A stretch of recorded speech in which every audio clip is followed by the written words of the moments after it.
Hey guys, good morning. Welcome back to the channel. So we got a little bit of a different video today. Got to do a little maintenance here around the buildings. So I'm here with my dad, Steve. You've seen him in other videos. I don't know if he's ever had a speaking role. We're going to get him talking on camera today.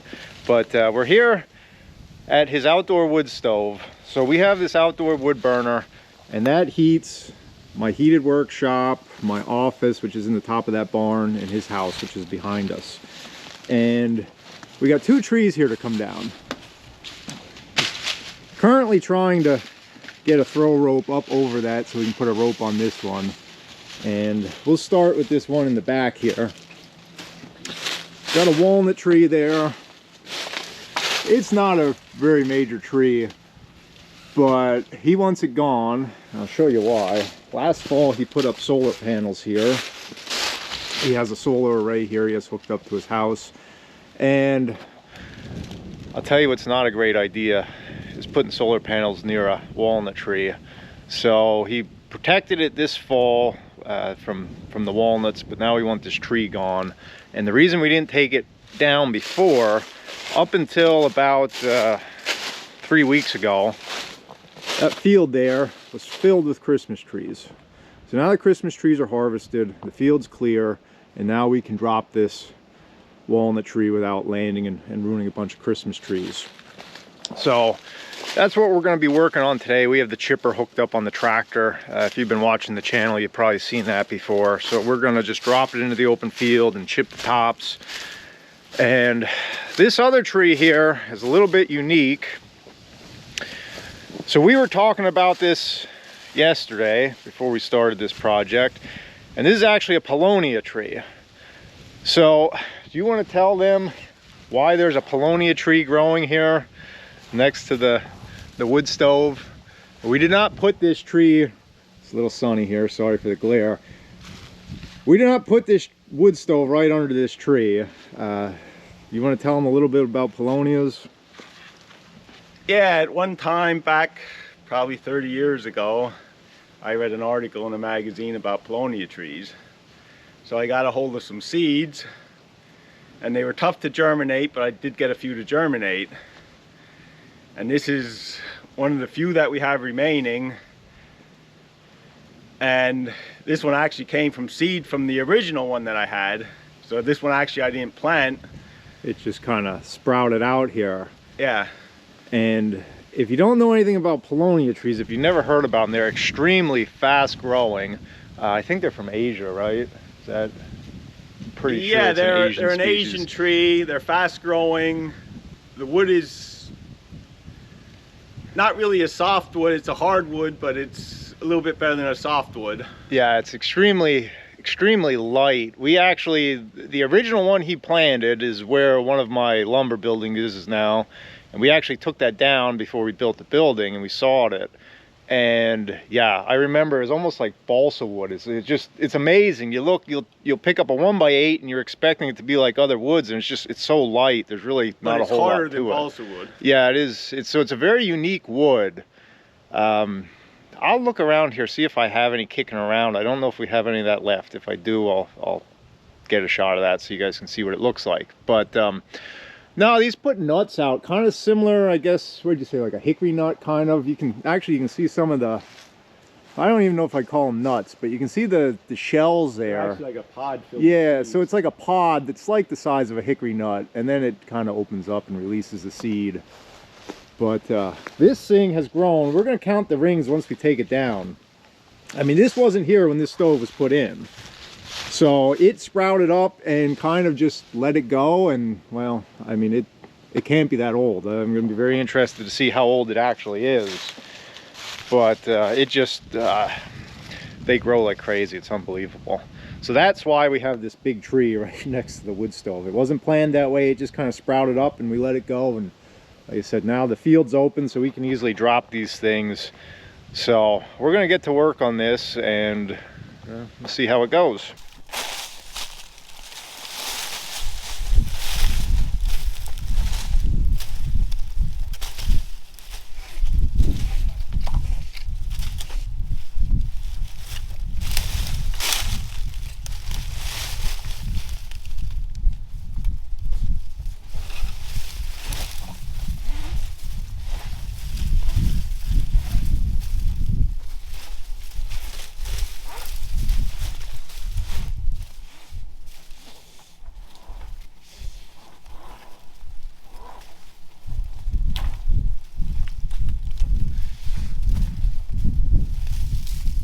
All right, we're set up, ready to go. He's gonna take this walnut tree down first. It should be pretty straightforward.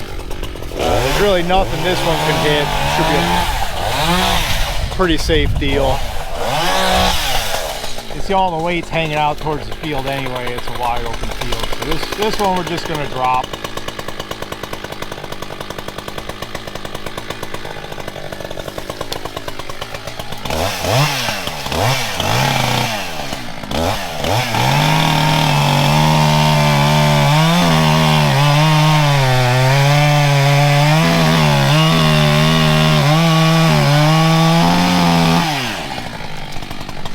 He's got a ton of experience dropping trees.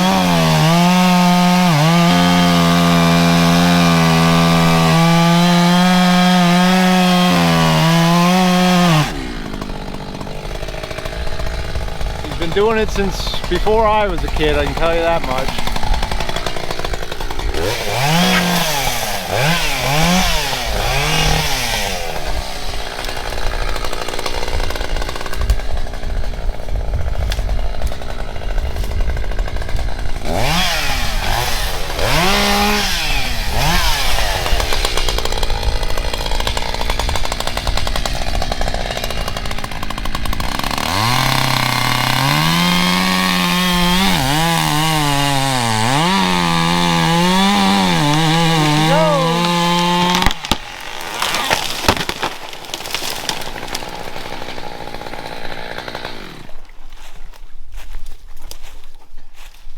Simple enough.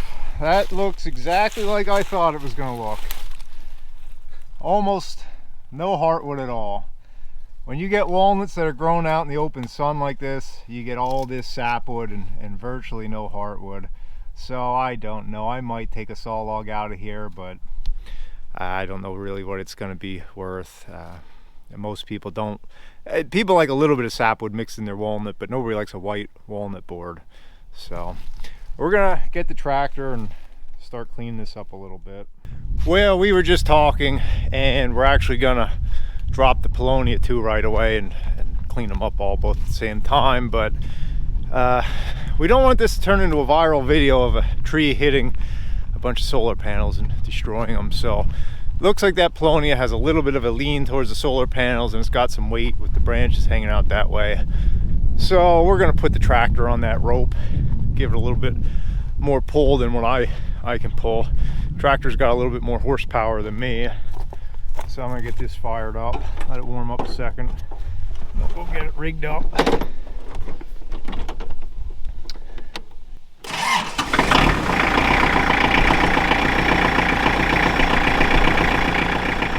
All right, so I'm rigged up here. I got the rope on the tractor. We got it up in the tree. This is something else we've been doing for many years. I've been pulling trees for him since, well, basically since I could drive. So if this looks hillbilly to you, it's just something we've done a lot of. So we have a pretty good system. We work pretty good together. The key to this is knowing when to pull and when not to pull. And this one's a pretty easy one. We're just gonna give her a little guidance. We usually use a bigger tractor, but I really don't think it's necessary on this. So I'm gonna try to set you guys up here so you can kind of see what I'm seeing, and we'll get this one down.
So I guess this is the part where I'm supposed to say don't try that at home.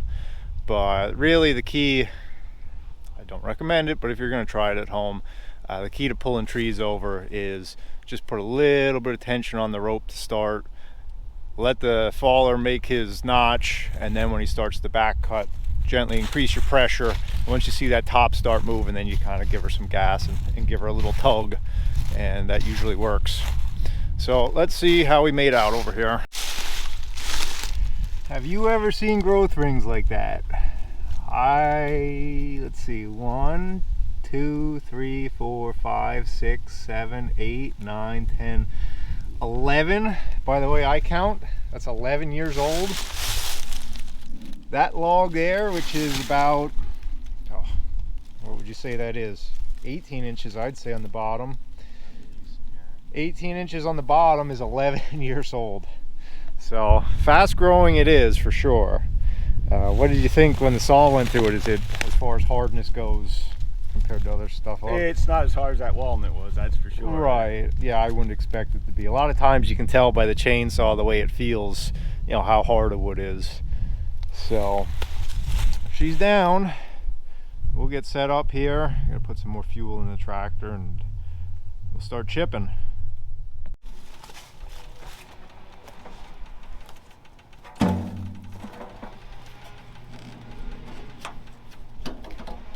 So it's going to get kind of noisy once we get back up there and do some limbing and chipping.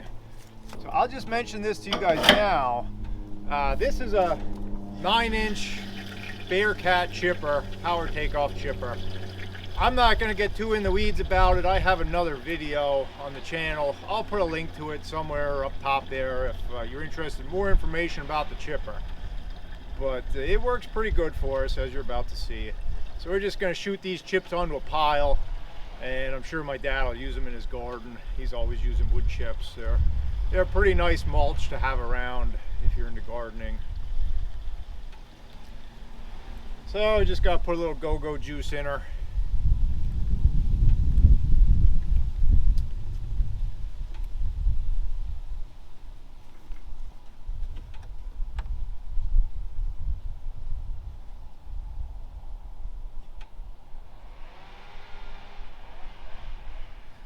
A much smaller tank than I'm used to.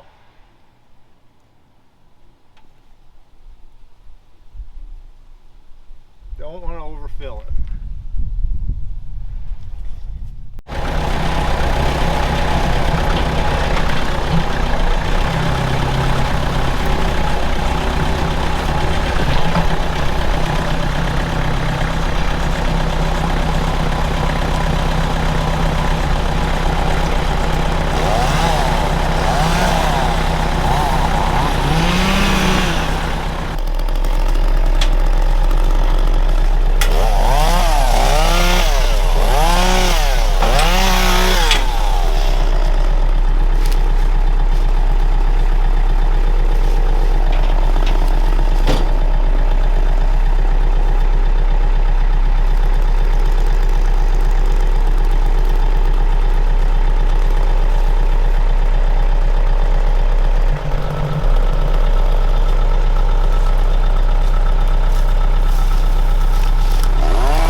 we got her all chipped up. It really didn't take us too long. With 2 guys feeding the chipper, it goes pretty quick.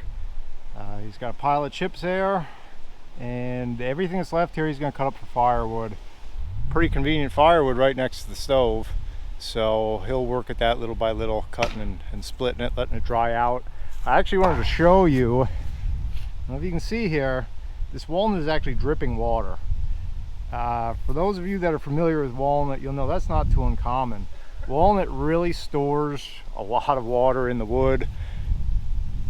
Some trees do, some trees don't. Like ash is very dry in the log. Ash is, when you saw ash on the mill, it's very dusty. It just doesn't store a lot of moisture in the wood. Whereas walnut, it's not uncommon at all to see water just dripping out of walnut. I don't know if you can pick it up on there on the camera, but I actually just dripped, and it's soaking wet, and the stump side is the same thing. It's just dripping wet. So I got one more cool thing I want to show you here. Let's walk back up to that Palonia stump. My dad was just saying that he thinks the seeds originally came as packing material. Is that what you thought? That's the way I understood it. They used the seeds from probably Asia for packing material, and then they got out in the wild and started sprouting. That sounds familiar, just like most invasive things. Now, I don't know if this Palonia is invasive per se, but it's definitely from Asia. It's just an interesting thing, and I'll show you what I dug out of the attic of one of our buildings here. So I had mentioned to you, this is a Palonia tree we had cut down when we built my first kiln, and that was, I think we did that in 2008. So about 15 years ago, give or take. So I actually forgot about this until we started on this project. It's been up in that attic for a long time, but this is pretty neat. I ran it through the planer so you guys could get a good look at it. I don't know if the camera will do it justice. I know we got some bright sun here, but the grain, it's obviously a very, very coarse grain because these growth rings are so far apart. It kind of reminds me of like white ash, but it has more of a darker green color, kind of almost like a sassafras thing, but obviously the cathedral grain on it's much coarser because of the growth rings. But you guys would be amazed if you could feel how light this board is. It's about a 7-inch board and an inch thick. It is very light compared to anything else. Even pine, you know, it's about that weight, but it feels pretty dense. And we have a stack of it up there I forgot about, so we might have to do something with that. And I'm obviously going to saw this log. We'll get one butt log out of this. It's nothing fantastic, but I'll definitely make a video of that so you guys can see what it's like to saw it. I have a feeling we're going to be able to rip through it pretty quick. So that'll be coming up in another video. But you know, I just wanted to show you this little project we're working on today. I finally got my dad on camera. We broke the ice. I'm telling you guys, it's harder to talk on this camera than you think it is, really. But so that's our project of the day. I'll be coming back with some more on this Palonia stuff. So I'll catch you guys next time.